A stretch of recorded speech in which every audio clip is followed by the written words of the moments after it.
Discuss Bharat और मैं हूँ आपके साथ दिव्या पांडे और हमारे सहयोगी मनोज चतुर्वेदी हैं। इनसे अब खास बातचीत करेंगे और खास जानकारी लेंगे। जी हाँ, राजनीति की कुछ चर्चा हम कर लेते हैं अभी आपके सामने और आपको साथ साथ सारा कुछ दिखाएंगे भी कि राजनीति में अभी क्या सियासी हलचलें चल रही है। सबसे पहले हम परिवारवाद की बात कर ले कि लालू यादव पे हमेशा से आरोप लगता रहा कि लालू यादव सिर्फ परिवारवाद कर रहे हैं और परिवार को ही हमेशा से आगे बढ़ाने की प्रयास कर रहे हैं। जी हाँ, आपने सही सुना। लेकिन इससे पहले अभी सियासी जो है गलियारों में एक तेज चर्चा चल रही है। नीतीश कुमार के बेटे निशांत कुमार की आने की चर्चा खूब तेजी से हो रही है कि होली के बाद निशांत जो है जदयू ज्वाइन करेंगे और नीतीश कुमार के कमान संभालेंगे। इसी मुद्दे पे बात करेंगे। मनोज जी, इस पर आपकी क्या प्रतिक्रिया है परिवारवाद को लेकर? देखिए, परिवारवाद दिव्या हर पार्टियों में है। परिवारवाद जो चला वो लालू यादव से ही ठीक है। आपने कहा लालू यादव से चला, मुलायम सिंह यादव होते हुए, रामविलास पासवान होते हुए, यहाँ तक कि भाजपा में भी परिवारवाद है। लेकिन भाजपा कहती है कि हमारा जो परिवारवाद है वो राजनाथ सिंह के बेटे जैसे मान लीजिए कि विधायक हैं, तो हमारा परिवारवाद वो खट के आए हैं, मेहनत करके आए हैं तो वो विधायक बने हैं।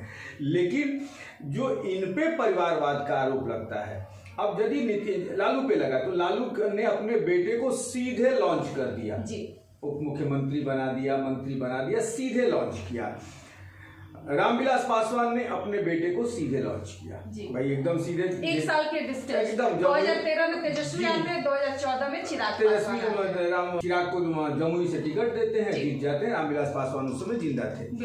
लेकिन अब यदि नीतीश कुमार दिव्या सीधे लॉन्च करते हैं, अपने बेटे को कोई पद देते हैं, यानी कि उसी कैटेगरी में अब नीतीश कुमार भी लालू यादव के राह पे एकदम, क्योंकि जदयू के लिए निशांत ने कभी झंडा भी नहीं उठाया है, बिल्कुल कभी झंडा नहीं उठाया है। यानी कि आप जैसे लालू यादव के बेटे तेजस्वी, तेज प्रताप मिश्रा और सब लोग हैं, जैसे उनको लॉन्च किया, वैसे ही सीधा नीतीश कुमार, जो सब यदि ये सच्चाई हो जाती है, जो चर्चाएं राजनीतिक गलियारों में चल रही है, तो ये नीतीश कुमार के परिवारवाद की परिभाषा होगी कि लालू से जोड़ा जा सकता है कि नीतीश ने भी अपने बेटे को सीधा लॉन्च किया। हाँ, ये भी हम अभी क्लियर कर देना चाहते हैं मनोज जी आपके सामने या फिर दर्शकों के सामने कि हम और आप ये बात नहीं रख रहे हैं। ये काफी ज्यादा सोशल मीडिया पे चर्चा है। सोशल मीडिया पे चर्चा है, राजनीतिक गलियारों में चर्चा है, पिछले सालों से ही चल रहा है। और हमारे जो कुछ वरिष्ठ पत्रकार हैं उन्होंने भी बात बताई है कि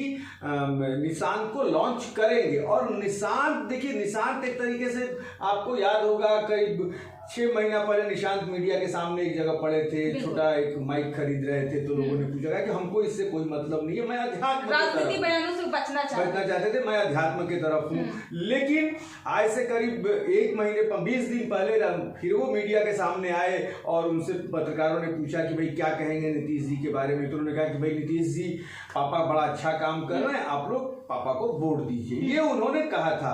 लेकिन अभी उनके अंदर राजनीतिक परिपक्वता नहीं है, राजनीति के गुण नहीं है। नीतीश कुमार कौन सी जगह उनको देंगे, अब तो ये सोचने वाली बात है। लेकिन मनोज जी, कहा जा रहा है कि बड़े कद उन्हें मिल सकते हैं अगर जो जदयू ज्वाइन करते हैं, अपने पिता के पार्टी में आते हैं, तो बड़ा कद उन्हें दिया जाए। देखिए, अब नीतीश के बेटे हैं, जदयू के एक तरीके से सर्वे सर्वा नीतीश कुमार हैं। आप जो भी कह लीजिए कि संजय झा जो कार्यवाहक अध्यक्ष हैं, प्रदेश अध्यक्ष उमेश कुशवाहा हैं, किसी की चलती नहीं है। नीतीश कुमार, जब आप कह रही हैं कि चर्चा तो हो ही रही है, तो बड़ा पद देंगे तो या तो महासचिव पे जाएंगे या उपाध्यक्ष पे जाएंगे, ऐसा ही कोई पद उनको मिलेगा। या तो हो सकता है कि युवा की कमान उनको दें। महासचिव के पद पे तभी मनीष वर्मा जी हैं। तो क्या लगता है कि उनके जो आपसी लोग हैं, उनके अपने लोग हैं, उनसे अब भरोसा हट रहा है क्या कि अपने बेटे को लाने की बात? एक मैं आपको बात बता दूं, नीतीश कुमार को अपने आप पे भी, जहां तक मैं जानता हूं जिस नीतीश कुमार को, नीतीश कुमार बहुत ही चतुर खिलाड़ी हैं राजनीति के। अच्छा,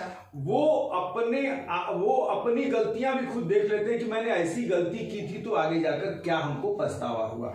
उनके पास देखिए, आरसीपी सिंह सबसे करीबी थे। जब वो रेल मंत्री थे तो आरसीपी सिंह उनके ओएसडी थे। जब मुख्यमंत्री बने तो वहां से उनको लेके आए बिहार में। आरसीपी सिंह सर्वे सर्वा थे। कुछ दिन आपको याद होगा ललन सिंह सर्वे सर्वा हुए। अब ललन सिंह से भी मन भरा जब देखे कि ललन सिंह भी कुछ नुकसान कर सकते हैं। अब बात ये समझ में नहीं आती कि नीतीश कुमार पार्टी को आगे लेके चलना चाहते हैं या अपनी कुर्सी को। ये भी बहुत बड़ी बात है दिव्या, बहुत लोग इस बात को नहीं बताते होंगे कि नीतीश कुमार पार्टी को चाहते हैं कि जदयू जो है बुलंदियों पे जाए, या नीतीश कुमार ये चाहते हैं कि मेरी कुर्सी जब तक है तब तक जदयू रहे। और जो पार्टी के बारे में सोचेगा वो पहले पार्टी के कार्यकर्ताओं को सोचेगा। निशांत से पहले बहुत लोगों ने झंडा ढोया है, उनके साथ डंडे खाए होंगे, जो उनके साथ के भी लोग होंगे, उनको जगह नहीं मिलती, यदि निशांत को जगह मिलेगी तो ये अच्छी बात नहीं होती है। लेकिन देख लीजिए लाइन में अभी बहुत से लोग हैं। संजय झा कार्यवाहक अध्यक्ष हैं, शायद उन पर भी विश्वास नहीं है उनको। अशोक चौधरी हैं, विजय चौधरी हैं और तमाम लोग हैं उनके साथ। लेकिन नीतीश कुमार हर कदम फूंक के रखते हैं। अभी क्या कहा है मनीष वर्मा उनका काम अभी देख रहे थे, महासचिव। तो नीतीश कुमार कोई गलती नहीं करेंगे। हाँ, मेरे दिमाग में ये जो बात ये आती है, हमेशा से मैं ये बात कहता हूं कि क्या नीतीश के बाद जदयू को संभालने वाला कोई रहेगा या नहीं रहेगा, मुझे अभी नहीं दिख रहा है दिव्या। और हो सकता है कि मैं गलत हूं, क्योंकि जब समता पार्टी का विघटन हुआ था जॉर्ज फर्नांडिस का, तो नीतीश की बातें लोग बताते हैं हमको, तो कहीं ना कहीं अब राजनीतिक गलियारे में उस समय के लोग कहते हैं कि शायद नीतीश कुमार के बाद जदयू का हाल भी कहीं समता पार्टी के जैसा नहीं हो जाए, क्योंकि नीतीश किसी पे भरोसा नहीं जता रहे हैं। और हो सकता है अब कि निशांत को लेके आ रहे हैं तो भाई जदयू को कहीं आगे लेके जाना चाहते हो। यानी कि कुल मिलाकर अगर बात कर ली जाए मनोज जी, तो नीतीश कुमार जो है अपनी कुर्सी को नहीं छोड़ना चाह रहे। अगर सोच रहे हैं अगर हम कुर्सी पे ना बैठे तो हमारा बेटा हो मुख्यमंत्री के बेटा तो भूल जाइए दिव्या, बेटा को तो जदयू में इतने बड़े बड़े अभी चेहरे हैं कि बेटा को तो कभी सपने में भी नहीं सोच सकते। जहां बेटा का नाम उन्होंने कहीं कुर्सी के लिए आगे किया, लालू यादव के जैसा परिवारवाद किया, तो जदयू को बिखरने में मिनट नहीं लगेगा। जदयू में मैं आपको बता दूं, जो हमारे सूत्र बताते हैं, उमेश कुशवाहा की एक अलग लॉबी है, संजय झा की एक अलग लॉबी है, ललन सिंह की एक अलग लॉबी है, तमाम ये लॉबियां हैं। और देखिए संजय झा मधुबनी और उस इलाके के आते हैं। संजय झा अपने क्षेत्र में सीधे प्रधानमंत्री से टच में हैं और उस इलाके का काम करा रहे हैं। ललन सिंह देखिए एक अलग राग अलापते हैं। उमेश कुशवाहा, आज संजय वर्मा का कद उमेश कुशवाहा ने कतर दिया। संजय वर्मा, आपको याद होगा दिव्या, संजय वर्मा हर जिले में जा जाके नीतीश की नीतियों का प्रचार कर रहे थे, घूम रहे थे, कार्यकर्ताओं को एकजुट कर रहे थे। संजय वर्मा ने उनकी उस यात्रा को रोक दिया। वो यात्रा जो है 31 जनवरी को पटना में पूरी होने वाली थी और उस यात्रा को रोक दिया, कहा कि नहीं, ऐसी यात्रा अभी नहीं करनी है।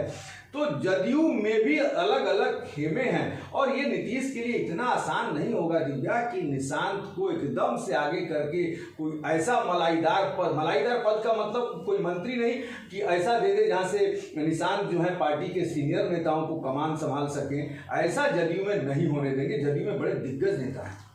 तो आगे क्या लगता है, विधानसभा चुनावी साल ये है, विधानसभा चुनाव भी होने वाला है, अक्टूबर नवंबर में वोटिंग भी होने वाला है।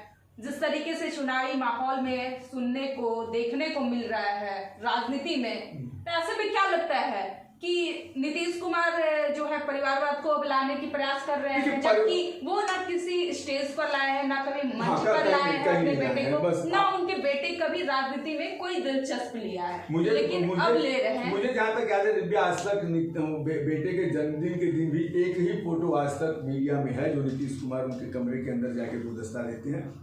हाँ, एक पद हो सकता है जदयू एक जगह से कमजोर देखती है, हर जगह सोशल मीडिया पे जदयू का सोशल मीडिया पे उतना कमान नहीं है जितना कि भाजपा का, उसके बाद राजद का। बिहार की बात कर रहे हो, और निशांत एक इंजीनियर है, नए जमाने के हैं, तो हो सकता है कि जैसे भाजपा में अमित मालवीय दिल्ली में कमान संभालते हैं सोशल मीडिया का, किसको कैसे बदनाम करना है, क्या करना है, किस पे क्या करना है, लांछन लगाने हैं, वो आईटी सेल का कहीं ना कहीं मुखिया बना सकते हैं। और आईटी सेल का पद जो है वो मुखिया यदि बना दे तो पद तो बड़ा है, लेकिन उस पर किसी की नजर नहीं जाती है। यदि, और मैंने जैसा आपको बताया कि नीतीश कुमार बहुत तेज खिलाड़ी हैं, वो ऐसा पद देंगे कि जहां जदयू में कोई आवाज नहीं उठेगी, कोई मतलब ऐसा नहीं होगा, खींचतान नहीं होगी। तो आईटी सेल का पद जहां तक मेरे दिमाग में है कि एकदम खाली है, और निशांत के लायक वो पद है। निशांत इंजीनियर भी हैं, वो अपने उनके दोस्त हैं सब आईटी में,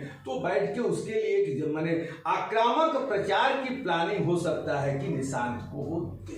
लेकिन ये तो क्लियर कर दीजिए मनोज जी कि परिवारवाद का धब्बा तो लग जाएगा। हाँ बिल्कुल लगेगा, बिल्कुल। यदि आईटी सेल का नीतीश कुमार बचते रहे परिवारवाद से, वो परिवारवाद तो अब देखने को मिलेगा ना। बिल्कुल लगेगा, बिल्कुल लगेगा। क्योंकि देखिए कोई भी पार्टी परिवारवाद से अछूती नहीं है। भाजपा में भी परिवारवाद आ गया है, खास करके यहाँ हमारे पास नॉर्थ इंडिया में, खास करके कह लीजिए कि पूर्वी उत्तर प्रदेश और बिहार में खबरें बहुत ज़्यादा नहीं आती हैं। दक्षिण में देख लीजिए पूरा परिवारवाद है, भाजपा में भी परिवारवाद है, महाराष्ट्र में आप देख ही रही हैं, गुजरात में भी आप देख ही रही हैं। लेकिन यहाँ का परिवारवाद 2-3 लोगों तक सिमटा था। उधर उत्तर प्रदेश में देख लीजिए तो मुलायम सिंह यादव और यहाँ पे लालू यादव। लेकिन यदि अब और चिराग पासवान, रामविलास पासवान अपने बल पर आए, अपना शोहरत खुद उन्होंने हासिल की। उसके बाद चिराग पासवान को लाए जब उनकी तबीयत खराब हो रही थी जमुई जैसी सीट से। लेकिन यदि नीतीश लाते हैं तो ये तीसरे ऐसे नेता हो जाएंगे बिहार में जो हो सकता है। अगर मनोज जी हो सकता है सभी लोगों का तबियत बिगड़ता है, उसके बाद ही अपने बेटे को लॉन्च करते हैं लोग। लालू यादव का तो सुने है ना, तेजस्वी यादव पे हमेशा लगातार तंज कसा जाता है विपक्ष की तरफ से। सत्ता में बैठे लोग कहते हैं कि सोने की चम्मच लेके पैदा हुए हैं। तो वही तो निशांत भी वही है। आप निशांत को भी देखिए, निशांत भी वही है कि वो तो पॉलिटिक्स में कोई चीज का नहीं किए, कोई ज्ञान नहीं रहा या कुछ भी नहीं रहा, कोई मेहनत नहीं किए। मैं एक बात आपको बता दूं कि लालू यादव, नीतीश कुमार सब एक ही यूनिवर्सिटी से निकले हुए हैं, सब जन आंदोलन से ही निकले हैं जयप्रकाश के। और लालू यादव, नीतीश कुमार और रामविलास पासवान, इन्होंने गरीबी भी देखी है। लेकिन इनके बच्चे जो मीडिया कहती है कि सोने का चम्मच लेके पैदा हुए हैं, तो चाहे वो निशांत हो, तेज प्रताप तेजस्वी हो या चिराग हो, चिराग के पास भी सोने का चम्मच लेके चिराग भी पैदा हुए हैं। ऐसी बात नहीं है कि चिराग, क्योंकि चिराग ने फिल्म बनाई थी, उसमें कहा जाता है कि इन्वेस्टमेंट भी जो था रामविलास पासवान का ही था। तो नीतीश जी यदि ये करते हैं तो अब जनता के सामने परिवारवाद की बात कभी नहीं कर सकते। चिराग पासवान खुद तेजस्वी यादव पे तंज कसते हैं कि वो तो सोने की चम्मच लेकर पैदा हुए। अब अगर एक सेकंड मनोज जी, अब चिराग पासवान से अगर हम मीडिया बात करती है, ये सवाल करती है कि नीतीश कुमार के बेटे की आने की चर्चा काफी तेज हो रहा है, तो क्या चिराग पासवान इन्हें समर्थन देंगे? चिराग पासवान भी आप ये मान लीजिए कि चिराग पासवान पढ़े लिखे व्यक्ति हैं और वो पूरा वेटन वाच करेंगे। जब तक मंच से कहीं अनाउंस नहीं होगा और हम और आप पूछने भी जाएंगे चिराग पासवान से, तो कहेंगे कि आप लोग बना रहे हैं और पहले आगे तो देखिए कि नीतीश जी लाते हैं कि नहीं लाते हैं। हो सकता है कि काबिलियत हो। चिराग पासवान आप देखिएगा मीडिया के सवालों में उलझते नहीं है, वो ठीक इस सवाल से भी बच के निकल जाएंगे चिराग पासवान। हम आपकी इस बात से सहमत हैं। तो दर्शक आपने सुना, सारे मुद्दों पे बातचीत हम लोगों ने की। मुद्दा ये था कि नीतीश कुमार के बेटे निशांत कुमार के आने की चर्चा काफी तेजी से जोरों शोरों से सोशल मीडिया पे वायरल हो रही है। और पहले भी हमने ये क्लियर कर दिया है कि हमारे और किसी के कहने पे नहीं, ये सारे सोशल मीडिया पर भी देख रहे हैं और सुन भी रहे हैं। अब देखना दिलचस्प होगा क्या विधानसभा 2025 के चुनाव से पहले यानी होली के बाद निशांत जो है जदयू ज्वाइन करते हैं और उन्हें कौन सा पद मिलता है, इस पर भी हमारी निगाहें बनी रहेगी। आप लोग देख रहे थे निष्कर्ष बिहार। धन्यवाद।